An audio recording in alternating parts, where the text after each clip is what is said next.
Samore Love, you have now tuned in to my Real Housewives of Atlanta recap. Guys, be sure to subscribe if you have not yet done so. Also, be sure to share this video wherever it is that you like to share videos. Okay, honey? All right. So now, let's talk about fix-it therapy. Yes.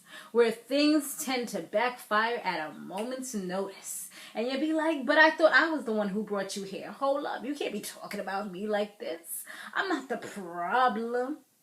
So Phaedra, she goes to Portia's house, and she was making up some kind of food there. I don't even know what it was, but when she was making it, she was just like, don't worry about what I'm doing. Let's not focus on this. Come on, let's talk, girl. Let's talk. So they start talking, and it was actually Phaedra who said that there's a lot of things that she could have said about like Peter and about Cynthia and their situation, but she doesn't know facts like that, so she's not going to be putting all their business out there. Just because. And it was just kind of talking about that whole dinner again and how Cynthia was the one that kind of brought it up, and she didn't even know like what she did to Cynthia for her to be acting that way towards her. She also doesn't think that she's going to be going to the therapy session because she just doesn't want to. She don't feel like she needs to be around those women and their demons, and you know, it's just not something she plans to do. And Candy and Todd, they're working on their relationship. They're doing, well, you know, when they went to the therapy session, they got a little homework that they were supposed to be doing. So that's what they was kind of working on. But Todd just seems like he doesn't even want to really work on things. He seems like he's just not even really trying, really. In his commentary, he's like, well, you know, this is so stupid. I feel like we should just go in the room and have sex. But that's part of the problem, that she feels like you don't want to have sex with her. So all of a sudden, miraculously, now you feel like you want to have sex with her? Come on, dude. You're trying to evade the problems, and you're just trying to just kind of do that to kind of not really let the problems be shown. Let's get rid of it for the moment, but they still gonna be there when you wake up the next day and days after that. So it's no sense trying to do that. You need to work on the root of, or the source of the issues, which I know a lot of it came with the mom, and then he also said with the prenup. But I'm like, with the prenup, you knew before you was about to get married, so why you still go into the marriage if you knew you felt some type of way? Now you want to be, oh my God. Like, come on, dude. So anyways, they're talking about the pros and cons of their relationship, and when it was his turn to talk about the pros and cons about Candy, he said a con, but then when it was time to think about the pro, it was like taking him forever to actually think about the pro. And then the lame pro that he comes up with, you're family oriented. Like, really, dude? What if there's so many other things that he could have said? She's affectionate. She loves, you know, it's so many different things that he says the one lamest thing that he could have possibly thought about. So she looked like she was a little bit annoyed about that, but she kind of just let it ride. And then he was talking about he had to go. Even when they first started doing the whole, we're going to do our homework thing, he was there like texting on his phone in the beginning, which was a little bit rude because they should really, one of the things was to get off of social media. And he was kind of saying, I mean, maybe he could have been checking messages like emails or something, but regardless, he was still on his phone. That's the whole point that I was really trying to make. Claudia Jordan, she's ready to do stand-up comedy. She thinks that she's hilarious. But they showed her doing some little practice runs, and even when she was talking about doing the whole comedy she wants to be raunchy and be like the guys and all this, I just feel like she's not really funny. Like, if you're a funny person, you can do anything and display the funny. You know what I'm saying? Like, Kevin Hart could be doing an interview and you will still see the funny pop up. Regardless, like, he don't even really have to try and the funny will come out. So I just feel like, girl, you're going to have a lot of work to do if you're going to try to make yourself be now a comedian. Even her homeboy, the guy, I think he works with her or something, or he's her friend, he was like, well, leave certain things to the fellas and you do the other stuff because that's the role that you was dealt. You know what I mean? Nene, she wore this curly-haired wig that just screams, I'm the bride of Frankenstein. To me, it looked hideous. It was just like up there and just standing up, and it just had like, it looked like it had two different types of blonde in there, and it just screams, I am a lace front as well, because all you saw was the lace front. You could tell it was like stuck on. Like, girl, Nene, I like you sometimes, but you gonna pull out your edges, girl? Because I'm pretty sure she had to use some type of adhesive in order to keep that sucker on. I don't see it staying down and being that stuck down without some type of adhesive. I just don't. So now she goes to talk to Phaedra, and they just kind of talk about Candy and how Candy wasn't really there for her, and she doesn't really know what's really going on with Candy. She also mentions that a lot of people are there when you're up, but they're not really there when you're down, and that's kind of how she feels with that. And of course, my neighbors, they want to play a whole bunch of music right now, so I'm sorry if you guys hear some weird music in the background, but I'm going to finish this up right here, and then we'll be out. I'll just try to speed this up. Nene wore this curly hair. Oh, we already said that. So Phaedra and Candy, they're finally together. I believe that it was Phaedra that went to Candy's practice because she heard stuff from Nene that they're having like issues and stuff like that. So she wants to find out what exactly is it that's going on. So when she goes there, Candy tells her about her issues that she was having and how she feels like Todd might just be having an affair.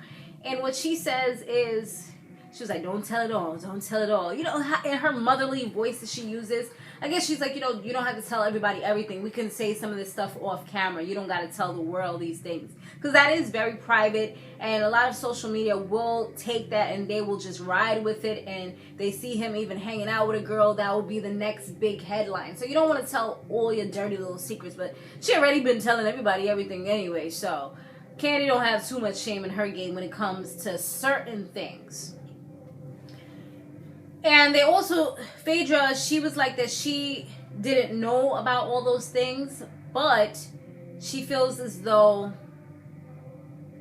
she wanted her to be there for her, to just say, are you okay? But she didn't realize that she was having all these issues going down with her as well. Candy starts to cry, and she says that she also felt like she also was down and everything, not solely because of Todd, but also because her show is being canceled, her tour, and all those other things.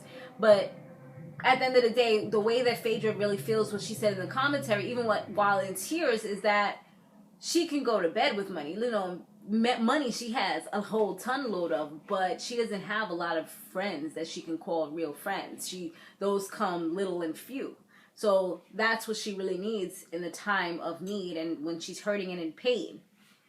So hopefully it seems like they can be building up their relationship. Candy did make one little note there. She did say, well, you know, you have to make sure that you're careful hanging around Nene and stuff like that, because Nene's the same person that you just had problems with not too long ago. And she's the type of person, once you guys get into it, she will put all of your dirty laundry there on the freaking forefront. So you definitely got to be careful with her. And we have seen that, especially with Cynthia. She tells all her dirty... Well, she hasn't told too much about her, but she will go in on you and tell your secrets. And I know some people like that, honey, and I try to stay away. You know, you tell them too much, and as soon as you have an issue, they will use that against you. I'm going through that right now, but we ain't going to get too much into that, but just know. Woo, child. When she said that, it kind of resonated and hit a little spot within me. Ugh. All right, we're going to move on from that because I'm feeling it right now. Dr. Jeff, he was giving the ladies the therapy, and Nene was like totally on defense with everything that everyone was saying. And it's like, first he talked to Claudia. No, he talked to somebody first. Kenya first. She mentioned Nene's name. Then she talked to Claudia. Claudia mentioned Nene's name. Nene got super defensive about that, and she told her she's just trying to be relevant. And then who she talked to after that? I think they brought up Cynthia and their friendship after that, and that kind of just was going downhill. And she just started to feel like, wow, like everybody's really coming for me. But it's like, if you're the root of the problem, then maybe perhaps you started some of these problems. Maybe you're the reason why we have so many issues. It almost seemed like they were all conspiring against her. Like they all came together and said, we are going to talk bad about Nene. It was like even the last person who spoke was Candy. And Candy was like, you said that everybody's like pretty much gunning for you. They're trying to get you. But she was like, I don't feel like that happened with us. You came for me. And they showed a clip back in the day where Candy had that spike hair. I remember that like it was nothing. Where Candy was like, you better get out my face. Candy was about to go off on her. She was not playing. But, yeah. And then she gets upset because, like, even when the Dr. Jeff was talking to her, she told him she don't know him like that. Like, she straight was like, Basically, like, you can't tell me nothing. I don't know you like that. What's your opinion doesn't count. It's not valid. And finally, following that, like, she, after a while, after Candy spoke, she just quickly collected her stuff and started getting ready to be out. She was like, you know what? I'm not gonna do this. It's everyone attacked Nene, and I'm leaving. And it was kind of childish, because you brought everyone there to resolve something. Then when everyone's getting together, trying to resolve something and speak and tell their feelings, just because it's not what you would like them to say or in your favor, you're getting upset about it. That's not the way that therapy is supposed to be working. And I think that's why she was so upset.